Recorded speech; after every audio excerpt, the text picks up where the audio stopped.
അങ്ങനെ അതൊക്കെ ആലോചിച്ച് നോക്കിയിട്ട് ഇവിടെ സാക്ഷ്യം ഇവനിപ്പോ വീണ്ടും കണ്ടുമുട്ടിയത് അവൾക്ക് ഭയങ്കര സന്തോഷമെന്ന് പറയും. എന്നിട്ട് അടുത്ത ദിവസം ഇവൾ അവന്റെ വീട്ടിൽ ചെന്നിട്ട് അവന്റെ കുറച്ച് ഡ്രസ്സൊക്കെ എടുത്തോണ്ട് വരുമ്പോഴാണ് ഇവനാണ് അവന്റെ ലാപ്ടോപ്പും കൂടെ എടുത്തോണ്ട് വരാൻ പറയും. അതിനുശേഷം അവളും ഈ സമയത്ത് റെസ്റ്റ് എടുക്കാതെ വർക്കാണ് വേണ്ടെന്ന് പറഞ്ഞ് അവൾ അതൊന്നും എടുക്കത്തില്ലെന്ന് പറഞ്ഞോണ്ട് ഫോൺ കട്ട് ചെയ്യും. അതിനുശേഷം ഇവൾ ഓരോ സ്ഥലമൊക്കെ ഇങ്ങനെ നോക്കിക്കൊണ്ടിരിക്കുമ്പോൾ അവിടെ കുറച്ച് ഫോട്ടോസ് ഇരിക്കുന്നുണ്ട്. ഇവൾ എന്റെ കൂടെ എടുത്ത ഫോട്ടോ ഞാൻ ഇതുവരെ കണ്ടിട്ടില്ലല്ലോ എന്ന് പറഞ്ഞ് ഇവളുടെ ഫോണിൽ അത് സേവ് ചെയ്ത് വെക്കും. അതിനുശേഷം അതിന്റെ തൊട്ടടുത്ത് തന്നെ അവന്റെ അമ്മയുടെ ഫോട്ടോ കാണുമ്പോഴാണ് ഇവളുടെ അമ്മ ഇന്നലെ പറഞ്ഞേക്ക് ഓർമ്മ വരും. അതായത് അവന്റെ അമ്മയുടെ സർജറിക്ക് വേണ്ടി അവൻ കുറച്ച് പൈസ കടവായിട്ട് ഇവളുടെ ഫാമിലിയുടെ കയ്യിൽ നിന്ന് വാങ്ങിച്ചായിരുന്നു. അങ്ങനെ അതിനുശേഷം അവന്റെ അമ്മ മരിച്ചോടെ ഇവൻ ആ പൈസ തിരിച്ചെന്ന്. അങ്ങനെ അതൊക്കെ ഇവൾ ഓർത്ത് നോക്കിയിട്ട് ഇപ്പൊ ഡുവാൻ ഒറ്റയ്ക്കൊന്നുമില്ല ഞാനും കൂടെ ഉണ്ടെന്ന് പറഞ്ഞ് ഇവൾ അവന്റെ അമ്മയായിട്ട് സംസാരിച്ചോണ്ടിരിക്കും. അതിനുശേഷം ഇവള് ലക്കേജായിട്ട് പുറത്തേക്ക് ചെല്ലുമ്പോഴാണ് ഇവള് പോയ അതേ സമയം വേറെ ഏതാണ്ട് ഒരു കൊച്ച് ഡുവാന്റെ വീട്ടിലേക്ക് കയറി പോകും. ഇവളുടെ പേര് ജിയാങ്. അവള് ഡുവാന് കുറെ മെസ്സേജ് അയച്ച് എന്തിനാ എന്റെ മെസ്സേജ് നീ കാണാത്തെന്ന് പറഞ്ഞ് അവനെ കുറെ വഴക്കുറയും. അങ്ങനെ ആ മെസ്സേജ് അവൻ നോക്കിക്കൊണ്ടിരിക്കുമ്പോഴാണ്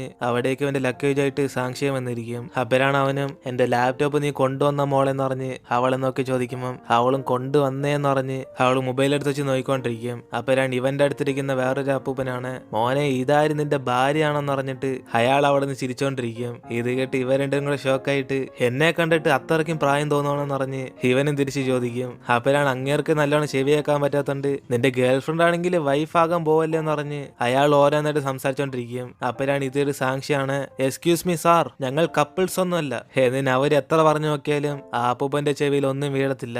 അതുകൊണ്ട് അവളും ഇവൻ എന്റെ അച്ഛന്റെ പ്രായം കാണുമെന്ന് പറഞ്ഞ് അവളും കുറെ ശബ്ദത്തിൽ പറയുമ്പം ഇത് കേട്ട ആ അപ്പൂപ്പനും ഈ പ്രായത്തിൽ അച്ഛനായാലും കുഴപ്പമില്ല മോളെ എന്ന് പറഞ്ഞ് ഇവ രണ്ടുപേരും പെട്ടെന്ന് തന്നെ കല്യാണം കഴിക്കാൻ വേണ്ടി പറയും. എന്നിട്ടാണ് അച്ഛനമ്മയൊക്കെ ആകെയുള്ള ആഗ്രഹം എന്ന് പറഞ്ഞ് അയാൾ അവിടെ നിന്ന് കുറെ അഡ്വൈസ് ചെയ്യുമ്പം ഡുവാൻ ഇതൊക്കെ കണ്ട് ചിരി വരും. അതോടെ അവളാണ് ടെൻഷനായി എങ്കിൽ പിന്നെ ഞാൻ സ്കൂളിൽ പോവാന്ന് പറഞ്ഞിട്ട് അവൾ അപ്പൊ തന്നെ അവിടെ നിന്ന് സ്ഥലം വിടും. അങ്ങനെ കുറച്ച് ദിവസത്തിന് ശേഷം ഇവന് ഡിസ്ചാർജ് ആയി തിരിച്ച് വീട്ടിലെ ചെല്ലുമ്പോഴാണ് സാക്ഷി ഇവൻ എന്തൊക്കെ കഴിക്കേണ്ടതെന്ന് പറഞ്ഞ് അവളൊരു പേപ്പറിനകത്ത് ഇങ്ങനെ എഴുതി വെച്ചോണ്ടിരിക്കും. അതുകൊണ്ട് അവനാണ് ഇത് കണ്ട് ഇവളുടെ അടുത്തേക്ക് വരുമ്പം അവൾ ഇവന് ചെലവ് ചെയ്യാന്ന് പറഞ്ഞിട്ട് ആ ഡിന്നറിന് ഇതുവരെ പോകാൻ പറ്റില്ലെന്ന് പറയും. അപ്പോഴാണ് അവനും എങ്കിൽ പിന്നെ അല്ല ഇവൻ തന്നെ ഫുഡ് വാങ്ങിച്ചു തരാന്ന് പറഞ്ഞ് ഇവളിപ്പോ കൊണ്ടാക്കാന്ന് പറയുമ്പം അവൾ അതിന്റെ ഒന്നും ആവശ്യമില്ല ഇവന് റെസ്റ്റ് എടുക്കാൻ പറഞ്ഞിട്ട് അവൾ അവിടെ നിന്ന് പോകും. അതിനുശേഷം അവനും ഇവള് കാണിക്കുന്ന സ്നേഹമൊക്കെ കണ്ടിട്ട് അവന് സന്തോഷമാകും.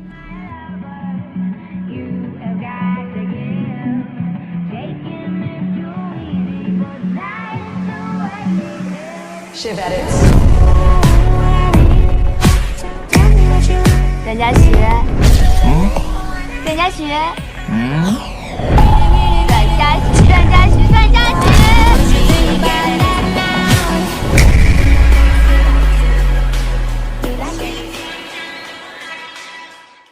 അതിനുശേഷം ഇവിടെ ന്യൂ ഇയർ വെക്കേഷന് എല്ലാവരും കൂടെ എവിടെയൊക്കെ പോകാന്ന് പറഞ്ഞ് പ്ലാൻ ചെയ്തുകൊണ്ടിരിക്കുമ്പം സാക്ഷിയാണ് അവൾ എങ്ങും പോവാതെ ഹോസ്റ്റലിൽ തന്നെ ഇരുന്ന് പഠിക്കാൻ പോകാൻ പറയും. ഇത് കേട്ട് അവരെല്ലാരും കൂടെ എങ്കിൽ പിന്നെ ഞങ്ങളുടെ കൂടെ പാർട്ടിക്കാന്ന് പറഞ്ഞ് അവരൊക്കെ വിളിക്കുമ്പം ഇവൾ അതിനൊന്നും വയ്യെന്ന് പറയും. കാരണം ഇവൾക്ക് കുറെ ആൾക്കാരുണ്ടെങ്കിൽ അവൾക്ക് അത് കംഫർട്ടബിൾ ആയിട്ട് തോന്നത്തില്ല. അതുകൊണ്ട് ഇവൾ ഇല്ലെന്ന് പറയുമ്പം അവരാണ് ഇവളെ കളിയാക്കിക്കൊണ്ട് എങ്കിൽ പിന്നെ ഇവൾ ചേട്ടനായിട്ട് കാണുന്ന ഡുവാന്റെ കൂടെ കറങ്ങാൻ വേണ്ടി പറയും. കാരണം ഇവളുടെ ഫോണിൽ ബ്രദർ നമ്പർ 2 എന്ന് സേവ് ചെയ്ത് വെച്ചേക്കുന്ന ഇവളുടെ ഫ്രണ്ട്സ് എല്ലാം കണ്ട് അതുകൊണ്ട് അതും പറഞ്ഞ് കളിയാക്കുമ്പം സാക്ഷിയും നിങ്ങളൊക്കെ എന്തിനാ എന്റെ ഫോൺ നോക്കിയെന്ന് പറഞ്ഞ് അവള് വഴക്ക് പറഞ്ഞിട്ട് ഡുവാനെ അവളുടെ ചേട്ടൻ നമ്പർ 2 എന്ന് സേവ് ചെയ്യാനുള്ള കാരണം ഒരേശം അവന് ഗേൾഫ്രണ്ട് ഉണ്ടെങ്കിൽ ഇവൾ അതോർത്ത് വിഷമിക്കാതിരിക്കാൻ വേണ്ടിയാന്ന് പറയും. കാരണം ഇപ്പൊ തന്നെ ഫോണിൽ ചേട്ടൻ സേവ് ചെയ്താ പിന്നെ അവൾക്ക് പിന്നീട് വിഷമം വരുത്തില്ല. അങ്ങനെ അതും പറഞ്ഞ് ഇവരൊക്കെ സംസാരിച്ചുകൊണ്ടിരിക്കുമ്പോഴാണ് ഇവളെ ഡുവാനാണ് എന്തായാലും ന്യൂ ഇയർ വെക്കേഷന് അവള് പുറത്തേക്ക് വിളിക്കാന്ന് പറഞ്ഞിട്ട് ഇവന് വീട്ടിൽ നിന്ന് കുറെ ആലോചിച്ചോണ്ടിരിക്കും. അങ്ങനെ അതിനുശേഷം അവനും അവളെ അന്വേഷിച്ച് കോളേജിൽ അവിടെ ചെന്നിട്ട് ഇവളെ ന്യൂ ഇയർ ആയിട്ട് എന്തോ ചെയ്യാൻ പോകുന്നെന്ന് ചോദിക്കും. അപ്പോഴാണ് അവളും ന്യൂ ഇയർ ആയിട്ട് ഇന്ന് ഫുള്ളും റൂമിൽ തന്നെ കിടന്ന് ഉറങ്ങാൻ പോവാന്ന് അവള് പറയുമ്പം അവൻ അത്രയ്ക്ക് ബോറടിച്ചിരിക്കുവാണ് നീ ഹോസ്റ്റലിൽ നിന്ന് പുറത്തോട്ടെന്ന് എന്നെ കാണാൻ പറ്റുമെന്ന് പറഞ്ഞിട്ട് ഇപ്പൊ ഇവന്റെ കൂടെ പുറത്ത് ഡിന്നർ കഴിക്കാൻ വേണ്ടി വിളിക്കും. അതിനുശേഷം അവൾ അപ്പൊ തന്നെ സന്തോഷത്തി മേക്കപ്പ് ഒക്കെ ഇട്ടിട്ട് അവൻ്റെ കൂടെ ഫുഡ് കഴിക്കാൻ പോകും. അതിനുശേഷം അവനും ഇവൾക്ക് ഇഷ്ടമുള്ള ഫുഡൊക്കെ ഓർഡർ ചെയ്യാൻ വേണ്ടി പറയുമ്പം അവൾ അതൊക്കെ ഓർഡർ ചെയ്തോണ്ടിരിക്കും. അപ്പോഴാണ് ഇവരുടെ സംസാരിക്കുന്നതൊക്കെ അപ്പുറത്തെ സൈഡിൽ നിന്ന് ആ ഡുവാനെ ശല്യപ്പെടുത്തുന്ന ജിയാങ് കാണും. അതിനുശേഷം അവളാണ് നേരിട്ട് ഇവന്റെ അടുത്തേക്ക് വന്നിട്ട് ഓ നീ എന്റെ ഫോൺ കോളൊന്നും അറ്റൻഡ് ചെയ്യാതെ ഇവളായിട്ട് പഞ്ചാര അടിച്ചോണ്ടിരിക്കും അല്ലേ എന്നിന് അവനോട് ചൂടാകുമ്പം ഡുവാൻ ഒന്നും പറയാതെ സൈലന്റ് ആയിട്ടിരിക്കും. അപ്പോഴാണ് അവളും ദേഷ്യത്തി ഇപ്പൊ നിന്റെ വായടച്ചു പോയാന്ന് പറഞ്ഞ് അവിടുന്ന് വെള്ളം എടുത്ത് ഇവന്റെ ഫേസിനകത്ത് ഒഴിക്കുമ്പം അടുത്ത സെക്കൻഡ് തന്നെ സാക്ഷി ഇവളുടെ ഫേസിനകത്ത് വെള്ളം എടുത്തൊഴിക്കും. അങ്ങനെ അത് കണ്ട് ഡുവാനാണ് ഇവിടെ മൊത്തത്തിൽ ഇംപ്രസ് ആയി പോയി. കാരണം ഇവനൊരു പ്രശ്നം വന്നപ്പോ അവൾ അടുത്ത സെക്കൻഡ് തന്നെ അവനെ പ്രൊട്ടക്ട് ചെയ്ത് അതിനുശേഷം അവളും പ്രശ്നം ഉണ്ടാക്കാൻ നോക്കുമ്പോ ആ കടയിലെ ആൾക്കാരൊക്കെ അവളെ പിടിച്ച് മാറ്റിക്കൊണ്ടുപോകും. അതിനുശേഷം സാക്ഷിയും ഇവളെന്ന് ലക്കേജ് എടുക്കാൻ പോയപ്പോ ഇവന്റെ വീട്ടിലേക്ക് വരുന്ന കണ്ടായിരുന്നു പറയും. അങ്ങനെ ഇവളായിട്ട് എന്താ പ്രശ്നം എന്ന് പറഞ്ഞ് കാര്യം അവളും ചോദിക്കുമ്പം അവനാണ് ഇവന്റെ അച്ഛൻ അവളുടെ ഫാമിലി ആയിട്ട് കുറച്ച് കടം ഉണ്ടെന്ന് പറയും. അപ്പോഴാണ് അവളും അച്ഛനായിട്ട് കടം ഉണ്ടെങ്കിൽ എന്തിനാ നിങ്ങളെ ശല്യപ്പെടുത്തുന്നതെന്ന് പറഞ്ഞ് ചുമ്മാ സംസാരിക്കുമ്പോൾ തന്നെ നിന്റെ അകത്ത് വെള്ളം എടുത്തൊഴിക്കാൻ അവൾ ആരാന്ന് പറഞ്ഞിട്ട് ഇവള് കുറെ വിഷമിച്ചിരിക്കും. അപ്പോഴാണ് അവനും എന്നെ പ്രൊട്ടക്ട് ചെയ്തതിന് താങ്ക്സ് എന്ന് പറഞ്ഞ് അവൾക്ക് നന്ദി പറയുമ്പം അവളും കുറച്ച് സന്തോഷത്തി ഇതിനുമ്പ് നിങ്ങൾ എന്നെ സഹായിച്ചിട്ടില്ലേ, അതിന് പകരമായിട്ട് നീ ഇപ്പൊ കിളവനായതുകൊണ്ട് ഞാൻ സഹായിക്കാന്ന് പറഞ്ഞ് അവൾ ഇവനായിട്ട് കളിയായിക്കൊണ്ടിരിക്കും. അങ്ങനെ ഇവർ തമ്മിൽ ഇങ്ങനെ സംസാരിച്ചോണ്ടിരിക്കുമ്പോഴാണ് അവിടുത്തെ പടക്കമൊക്കെ കണ്ട് ഇവർ എൻജോയ് ചെയ്തോണ്ടിരിക്കും. എന്നിട്ട് ഡുവാനും അവൻ ഫോണിൽ സംസാരിച്ചോണ്ട് വീട്ടിൽ വന്നോണ്ടിരിക്കുമ്പോഴാണ് ഇവന്റെ വീട്ടിന്റെ ഫ്രണ്ടി ആ പ്രശ്നം ഉണ്ടാക്കിയ ജിയാങ് അവിടെ കാണും. അതോടെ ഇവനാണ് അവള് മൈൻഡ് ചെയ്യാതെ പോലീസിനെ വിളിച്ച് ആരോ ഒരാൾ ഇവന്റെ വീടിന്റെ പുറത്തുനിന്ന് ശല്യപ്പെടുന്ന പറയുമ്പോൾ ഇവളാണ് ദേഷ്യത്തി എന്റെ അച്ഛനായിട്ട് കടപ്പാടുണ്ടായിട്ട് നീ എന്തിനാണ് എന്നെ മൈൻഡ് ചെയ്യാതെ പോകുന്നതെന്ന് പറഞ്ഞ് ഇവന്റെ കൂടെ ആ കടയിൽ വെച്ച കണ്ട് ഗേൾഫ്രണ്ട് ആണെന്ന് പറഞ്ഞ് ഇവൾ കുറെ വഴക്കുറഞ്ഞോണ്ടിരിക്കും. പക്ഷെ അവനാണ് അതൊന്ന് മൈൻഡ് ചെയ്യാതെ അവൻ ഐസിന് വീട്ടിലേക്ക് കയറി പോകും. അതിനേശ് വീട്ടിലേക്ക് വന്ന് ഡുവാനും അവന്റെ അമ്മയുടെ ഫോട്ടോ നോക്കിയിട്ട് ഇപ്പോഴാ ജിയാങ് പണ്ട് നടന്നതിനെ കുറിച്ച് നമ്മളെ ശല്യപ്പെടുത്തും അമ്മയെന്ന് പറഞ്ഞ് അവളെ കുറിച്ചൊന്ന് വിഷമിക്കേണ്ടെന്ന് ഇവന്റെ അമ്മയോട് സംസാരിച്ചുകൊണ്ടിരിക്കും.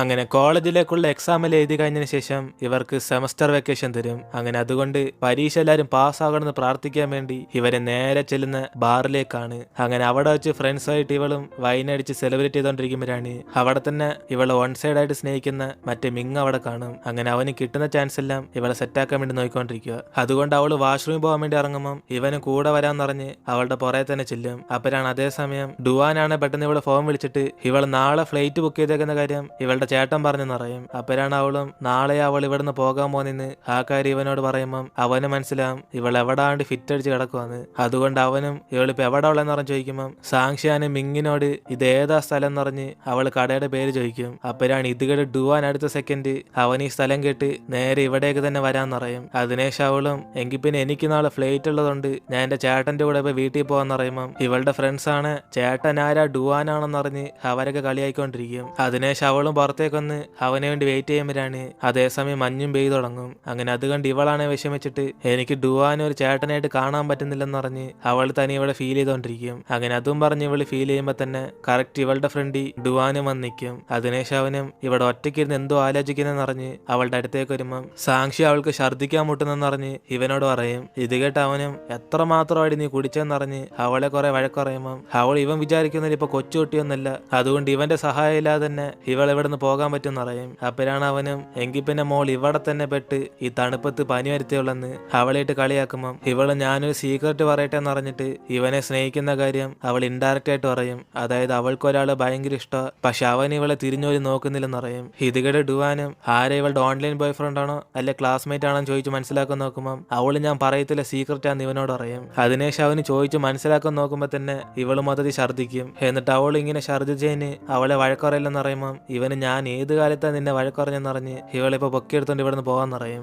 അപ്പോഴാണ് അവളും ഇപ്പോഴല്ലോ ഓപ്പറേഷൻ കഴിഞ്ഞ് ഞാനൊന്നും കയറുന്നില്ലെന്ന് ഇവനെ റെസ്റ്റ് എടുക്കാൻ പറയുമ്പം അവന് ഓപ്പറേഷൻ കഴിഞ്ഞിപ്പോ 3 മാസമായി, അതുകൊണ്ട് കുഴപ്പമില്ലെന്ന് പറഞ്ഞ് ഇവളെ പുറകെ കയറി ഇരിക്കാൻ വേണ്ടി പറയും. അപ്പോഴാണ് അവളും കരഞ്ഞോണ്ട് എനിക്ക് പന്ന് കുട്ടിയുടെ അത്രയും വെയിറ്റ് ഉണ്ട്, നിന്നെ കൊണ്ട് സഹിക്കാൻ പറ്റുമെന്ന് അവളവിടെ നിലവിളിക്കുമ്പം ഇവൻ ഇത് കേട്ട് ചിരി വന്നിട്ട് അവസാനം അവള് പൊക്കിയെടുത്തോണ്ട് പോകും. എന്നിട്ട് അവന് നടന്നു പോകുന്ന വഴിക്ക് ഇവൾക്ക് ആരെ ഇഷ്ടം എന്ന് പറഞ്ഞ് ചോദിച്ചു മനസ്സിലാക്കാൻ നോക്കുമ്പം അവൾ ഒരിക്കലും പറയത്തില്ലെന്ന് പറഞ്ഞ് അതൊക്കെ സീക്രറ്റാന്ന് പറയും. അപ്പോഴാണ് അവനും എങ്കിൽ പിന്നെ ഇവൾ ഇഷ്ടപ്പെടുന്ന പയ്യൻ കാണാൻ എങ്ങനെയാന്ന് പറഞ്ഞ് അതെങ്കിലും പറയാൻ പറഞ്ഞപ്പോ അവളും കാണാൻ നല്ല പയ്യന അവന്റെ സ്വഭാവം കിടില്ലാന്ന് പറഞ്ഞിട്ട് ഇവനെ കുറിച്ച് പറഞ്ഞുകൊണ്ടിരിക്കും. പക്ഷെ ഇവളോട് കാണിക്കുന്ന സ്നേഹം തന്നെ എല്ലാവരോടും കാണിക്കുന്നുണ്ട്. അവനൊരു പെൺകോന്തനാന്ന് പറഞ്ഞ് ഇവള് വഴക്ക് പറഞ്ഞിട്ട് കരയുമ്പം അവനാണ് ഇവനെ തന്നെ പറയുന്നത് മനസ്സിലാക്കാതെ എങ്കിൽ പിന്നെ ആ പെൺകോന്തന്റെ പുറയൊന്നും പോലെന്ന് പറഞ്ഞ് ഇവളെ കുറെ അഡ്വൈസ് ചെയ്യും. അതിനേശം അവൾ ഉറങ്ങിയ സമയത്താണ് ഇവന് അവളോട് സീക്രട്ടായിട്ട് പറയും ഒരു ഇവൾക്ക് ഇവളോട് മാത്രം സ്നേഹം കാണിക്കുന്ന പയ്യന്മാർ ഇഷ്ടമാണെങ്കിൽ എങ്കിൽ പിന്നെ ഇനി ഇവൾക്ക് മാത്രം ഇമ്പോർട്ടൻസ് കൊടുക്കത്തുള്ളൂ പറയും. അതുകൊണ്ട് ഇവനെ പോലെ ഇവൾക്ക് വേറെ പയ്യനെ കിട്ടിയാലും അവൻ കാരണം ചിലപ്പോൾ ഇതേപോലെ ഇവള് കാര്യമൊന്നും മേടിച്ചിട്ട് ഇനി ഫ്യൂച്ചർ ഇവൻ തന്നെ ഇവളെ സേഫ് ആയിട്ട് നോക്കിക്കൊള്ളാന്ന് അവൻ ഉറങ്ങി കിടക്കുന്ന അവളോട് സംസാരിച്ചോണ്ടേ പോകും. അങ്ങനെ ഈ ഒരു സീനോടെയാണ് നമ്മൾ ഇന്നത്തെ എപ്പിസോഡ് അവസാനിക്കുന്നത്. ഇതിനേശം എന്തൊക്കെ സംഭവിക്കാൻ നമുക്ക് വെയിറ്റ് ചെയ്ത് അടുത്ത എപ്പിസോഡിൽ കാണാം.